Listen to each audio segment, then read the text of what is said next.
Ok, hoy vamos a hablar un poquito sobre la historia de Dios, pero ¿de cuál Dios vamos a hablar en específico? Tal vez por lo más clásico o lo más Mm. tradicional que se piensa cuando uno habla de Dios, y es el Dios del cristianismo.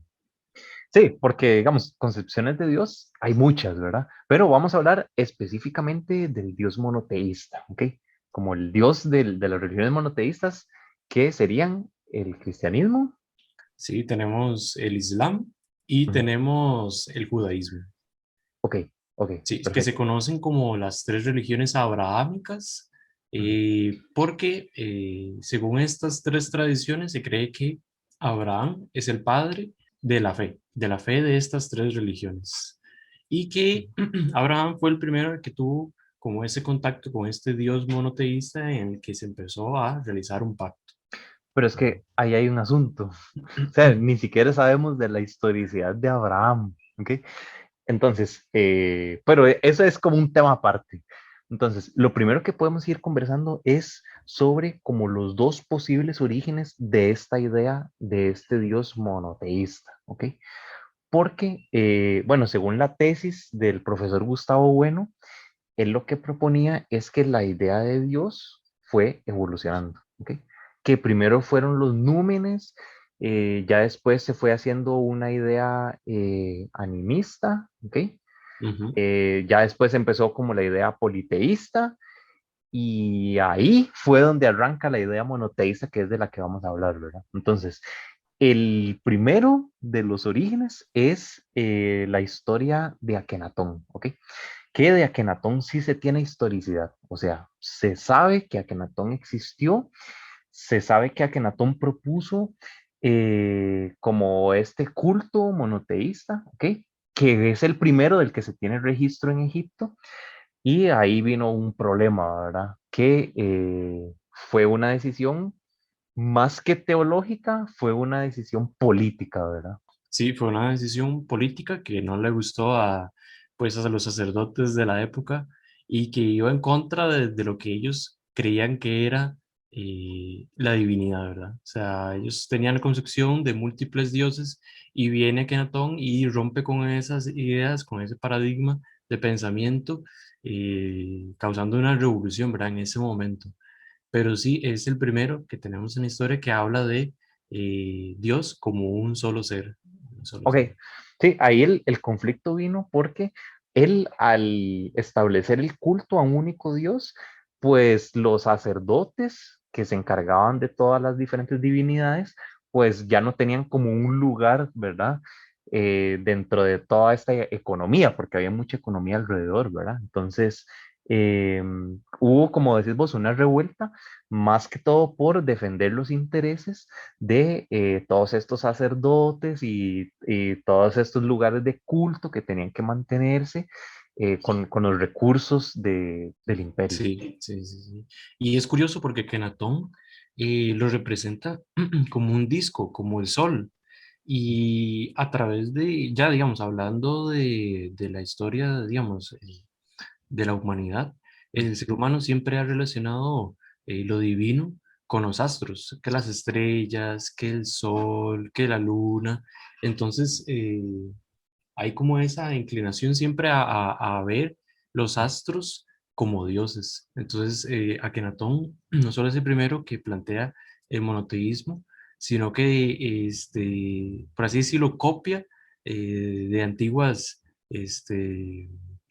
concepciones el hecho de relacionarlo con, con astronomía, ¿verdad? Con los astros. Ok, sí, y ahora que estás mencionando esto, algo que me parece muy curioso es como esta evolución que proponía el profesor Gustavo Bueno, que es después del politeísmo, él decía que se da una etapa de enoteísmo o monolatría, que es como creer en varios dioses, pero reconocer a uno sobre los otros, por decirlo así. Entonces, generalmente, como decís vos, en estas religiones donde asocian las divinidades con los astros, entonces se da el enoteísmo, al poner al sol, digamos, como el astro principal sobre todos los demás. Entonces eso equivaldría como a poner un dios por encima de todos los demás. Lo que pasa es que Akenatón fue más allá, dio un paso más allá y ya propuso como un monoteísmo, ¿verdad? Ahora, ¿qué pasó con Akenatón, verdad? Bueno, se tienen registros que Akenatón fue desterrado, ¿ok? Hubo ahí como un golpe de estado, pues, y esta religión particular monoteísta, que practicaron ciertos seguidores de Akenatón, que también fueron expulsados, se tiene el registro que fueron, eh, o sea, siguieron este culto cerca del norte de Egipto, ¿ok? Y después se le pierde el registro completamente. Ahora, aquí es donde viene la teoría, ¿verdad? ¿En qué momento fue que los judíos comienzan a ser monoteístas, ¿verdad? Entonces, una de las propuestas que se tienen es que este pueblo nómada, ¿ok? Sí. Tiene contacto con estas personas que conservaban esta tradición monoteísta que había puesto Akenatón, ¿verdad? Sí, de hecho sabemos que el judaísmo, el más inicial, eh, fue politeísta. Ujú, De hecho, Yahvé o Jehová, que se le conoce en otras tradiciones, tenía esposa. ujú, Y eso se remonta a tiempos incluso de Jesús. ujú. Entonces ya el tema del monoteísmo, perdón, dentro del judaísmo es bastante posterior. Inicialmente eran politeístas, sí. Ok, sí, y curiosamente, ahora que mencionabas esto, esta deidad, ok, de Yahvé, ellos lo toman del politeísmo cananeo. Entonces, aquí había como una trinidad, que era como el padre, la madre y el hijo, que sería como la forma más lógica de una trinidad, ¿verdad? Entonces, Sí. el padre en este politeísmo cananeo lo llamaban él, ¿ok? Que Ujú. de ahí después toman los judíos como esta terminación el para referirse a Dios, Elohim y Ajá. todo lo Ajá. demás, ¿verdad? Ahora, vos tenías algo respecto al significado de Elohim. Sí, Elohim se entiende, o sea, no hay una traducción exacta de la palabra Elohim dentro del libro del Génesis en la Biblia, ¿verdad? Lo más cercano que se cree que ese significado es jueces o legisladores. La palabra Elohim es el plural de el. Y lo más cercano, o sea, repito, lo más cercano que se tiene es que significa jueces o los legisladores, que eran los que administraban de cierta forma. Entonces, en la primera oración o la primera línea del Génesis habla de que los legisladores modificaron lo que había en el cielo y en la tierra. No que Dios creó el cielo y la tierra, ya eso es una tradición y una traducción también muy, muy, muy posterior. Pero el texto en sí, el texto original, habla de que eh, ciertos dominadores, por así decirlo, o administradores modificaron pues lo que ya existía, lo que ya había en el cielo, en la tierra, para crear el ser humano. Esa es como la traducción más literal, ¿verdad? Quitándole todas las interpretaciones teológicas, religiosas y dejando solo palabra por palabra del texto. Hablando solo de esa primera línea.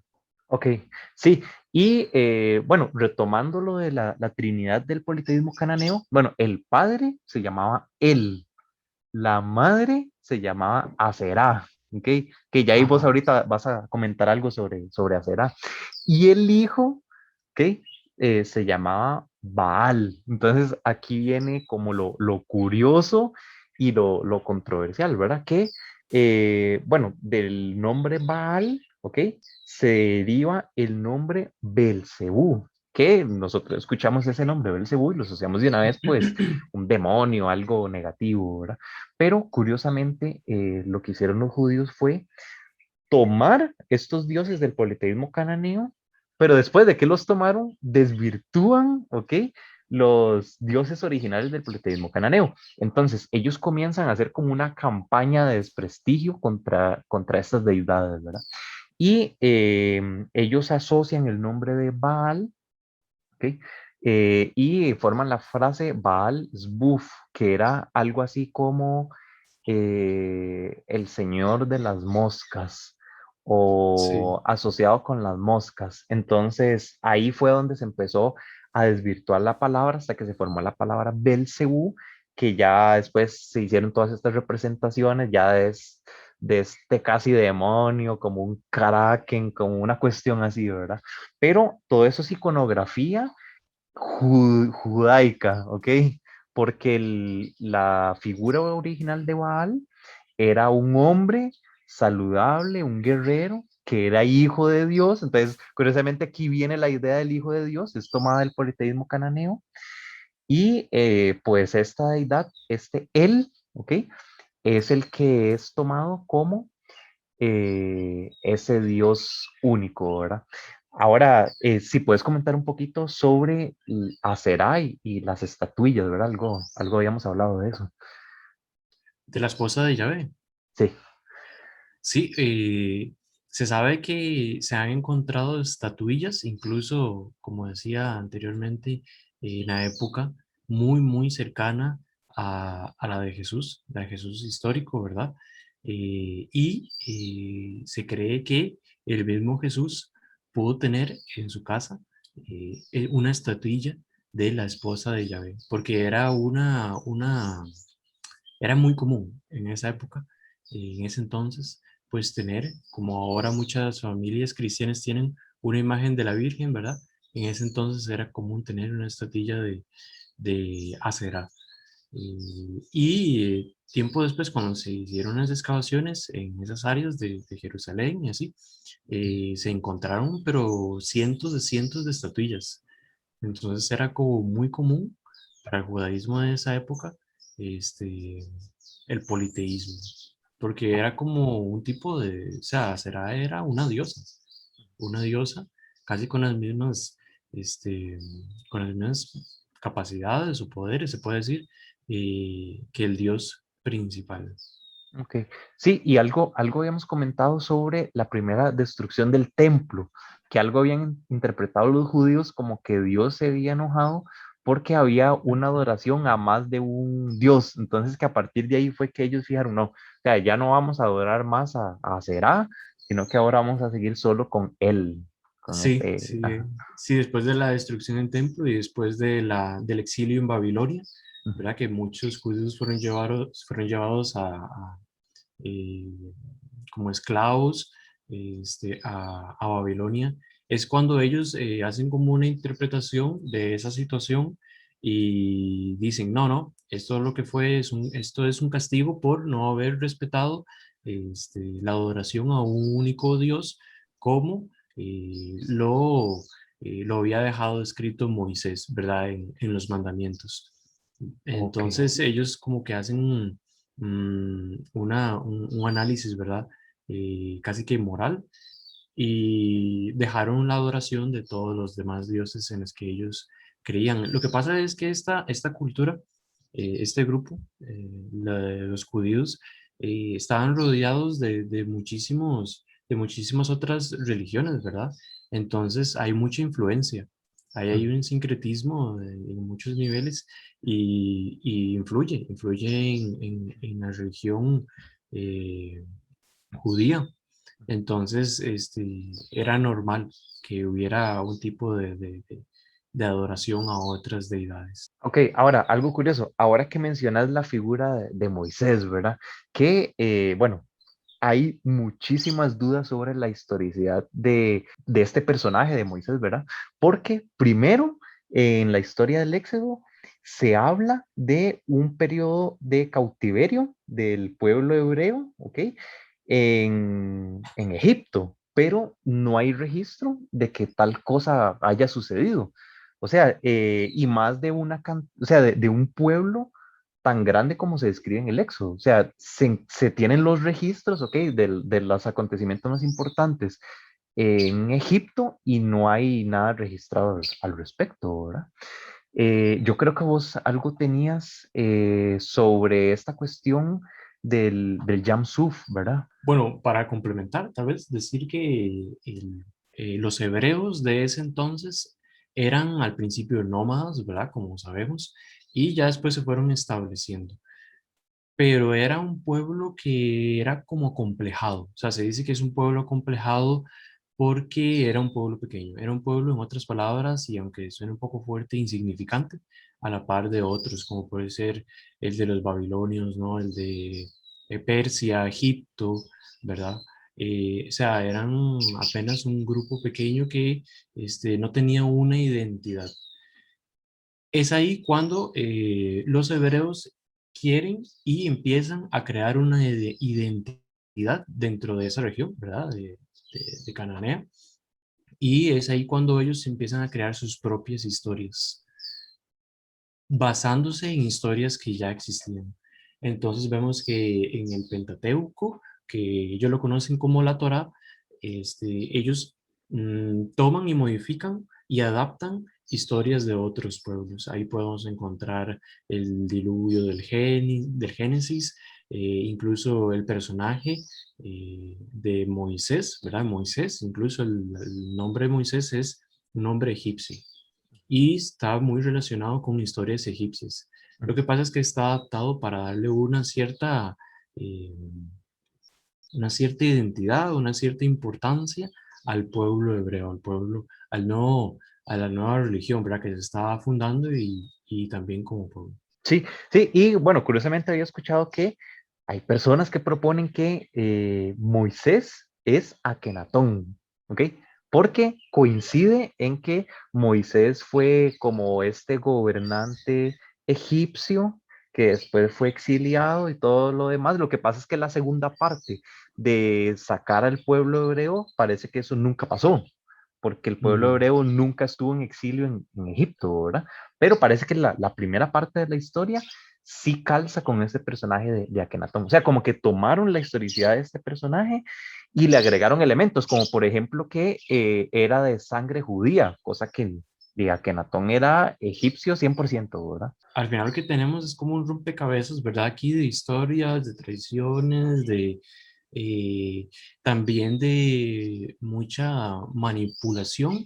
Y no entendamos manipulación como algo negativo, es la forma en la que muchas veces se transmitía la enseñanza, ¿verdad? Se adaptaba a las épocas, se adaptaba a los tiempos, como pasa hoy en día, eso todavía pasa en la actualidad y, y era la forma en que ellos tenían para transmitir los conocimientos, ¿verdad?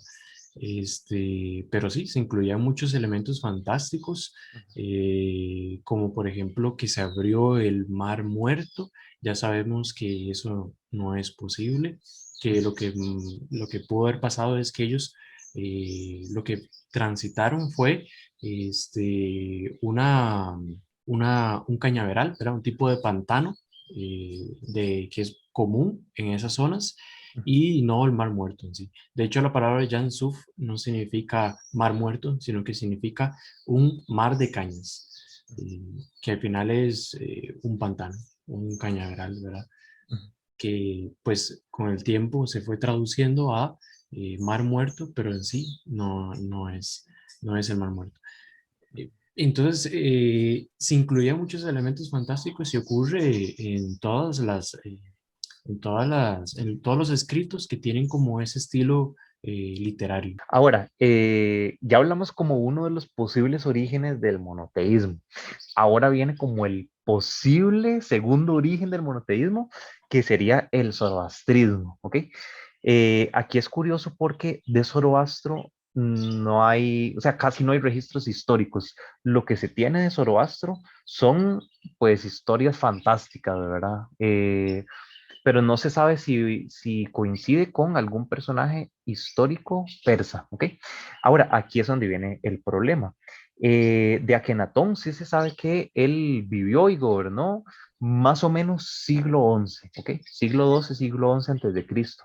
Pero de Zoroastro, digamos, las tesis que se tienen del inicio de esta creencia tiene un rango muy amplio de tiempo. Entonces, algunos dicen que fue siglo XIV antes de Cristo, otros dicen que siglo XI, siglo X, incluso antes de Cristo. Entonces, no se sabe si Zoroastro fue anterior a Akenatón o fue posterior. Ahora, ¿cuál es el punto? Que la creencia que propone Akenatón también es monoteísta, ¿ok? Porque aquí había una deidad, Ahura Mazda, ¿ok? Que es tomado de un politeísmo, casi monolatría, ¿ok? Y Sí, es Zoroastro el primero que propone, no, vamos a adorar a Ahura Mazda como un único Dios, ¿ok? Y tenía como un antagonista que era Ariman, que era como lo que nosotros entenderíamos como el diablo, ¿verdad? Una cuestión así. Y la religión de Zoroastro es sumamente dualista, ¿ok? Zoroastro es el primero que habla del cielo, habla del infierno, habla de los ángeles. Entonces, toda esta concepción que después hereda el judaísmo, el cristianismo y el islam, ¿verdad? Estas religiones de las que estamos hablando, está influenciada por el zoroastrismo, ¿ok? Ese es como el posible segundo origen de el monoteísmo, ¿verdad? O de la historia de Dios con dentro, mayúscula, ¿verdad? exacto. Ese Dios monoteísta. ¿Ok? Ese Dios monoteísta dentro de estas tres religiones, ¿verdad? Solamente. Ujú, correcto, correcto. Ahora, haciendo así como un resumen, eh, Dios nace aproximadamente siglo XI antes de Cristo. ¿Ok? Ahora, tu familia. Preguntémosle a las religiones. Ah, no. Porque podemos decir, tuvo familia, bueno, tuvo hijo. Sí, pues Jesucristo, según el El cristianismo, ¿verdad? cristianismo, sí, sí. Pero ve que esta idea del Hijo de Dios ya existía en el politeísmo cananeo, que era Baal. Ajá. Entonces, por eso viene como esta discusión de si la creencia católica realmente es un monoteísmo o si se creen en tres dioses, porque ve que deriva un poco de una tradición que no era monoteísta. Sí, Pero sí, sí. Es de la misma evolución, ¿verdad? Que van teniendo ujú, las religiones, ¿verdad? En que cada una ya se va dispersando y ujú, cada una va tomando una dirección diferente. Y obviamente dentro del cristianismo ellos intentan hacer una justificación, ¿verdad? En cuanto a las divinidades de la Trinidad cristiana, ¿no? Dios, Hijo, Espíritu Santo. Ellos hacen un tipo fuerzan de alguna forma el hecho de que son tres dioses diferentes, pero al mismo tiempo son uno. ujú. Entonces, ahí como es difícil de entender y la mayoría de la gente no lo entiende. Ok, ahora otro tema interesante es el tema del rey Josías, porque nosotros hablamos como de las tablas de la ley, los mandamientos, y ya tenemos esta idea como que primero estuvo Abraham y Moisés y todas estas figuras bíblicas, ¿verdad? Pero aquí hay un asunto. ¿Cuándo es el primer momento en que se hablan de esta ley o de estas tablas? Curiosamente, el primero que lo menciona es el rey Josías, ¿ok?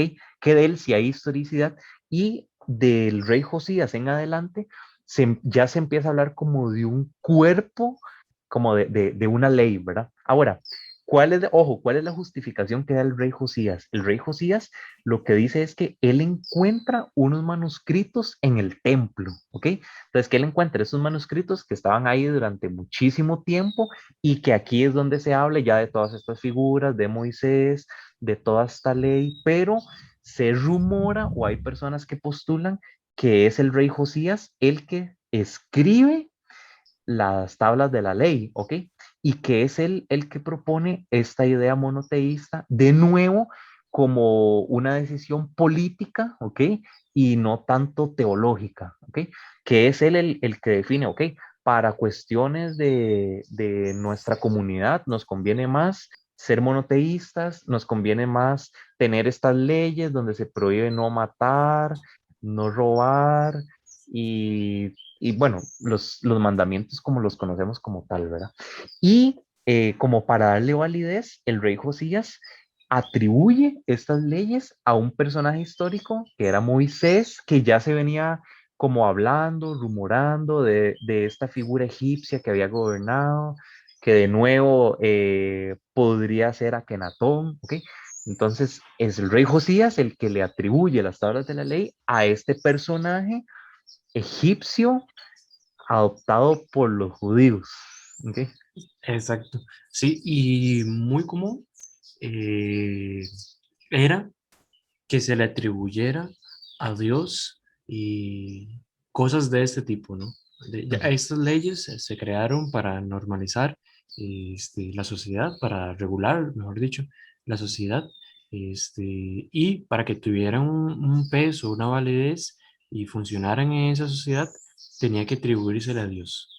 Ok. Entonces, al final, de forma muy consciente, ellos lo hacían así. Decían, no, es que esto es palabra de Dios, esto Dios lo ordenó así, y Ujú. lo van introduciendo dentro de este género literario, ¿verdad?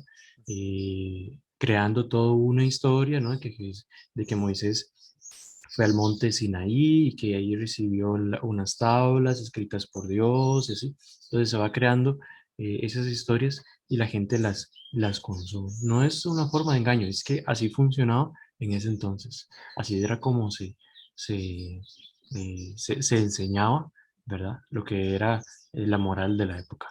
Ok, sí, y aquí ahora que mencionas esto, otro tema importante es el tema de la revelación divina, ¿verdad? Porque uno de los legados del zoroastrismo es la adoración al fuego, ¿verdad? Porque algo muy curioso es que en el Antiguo Testamento se menciona algo de una zarza ardiendo, ¿ok? Que es, se aparece Dios a través de una zarza ardiendo, de nuevo como esta adoración al fuego. Pues resulta que se ha dado, digamos, científicamente con un fenómeno que se da en los desiertos, ¿ok? Donde se emiten gases a través del suelo, ¿ok? Que teniendo contacto con algún tipo de vegetación, se puede dar una combustión. O sea, pues se puede dar perfectamente una zarza ardiendo en un desierto. O sea, es científicamente posible y de hecho es hasta común en ciertas regiones. Entonces, todo este tema de la adoración al fuego, todo este tema de encontrarse con una cuestión que para la época pues, era considerado como algo sobrenatural y estas leyes, ¿ok? Encontradas o escritas por el rey Josías, como que todo se va mezclando y al final se va dando esta tradición como de la revelación, ¿ok? Como de que se revelaron los escritos, pero en realidad los escritos son recopilaciones de creencias, de vivencias y de anécdotas, ¿verdad? Sí, sí, sí, exacto. Exacto, hay como diferentes niveles de revelación. Ya Ujú, después podríamos hablar de la revelación dentro del cristianismo, que ya es otra historia, ¿verdad? ujú. Sí, ok.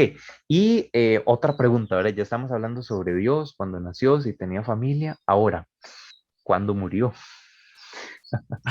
O sea, es una pregunta como un poquito controversial, pero aquí podemos hablar un poco de Nietzsche, ¿verdad?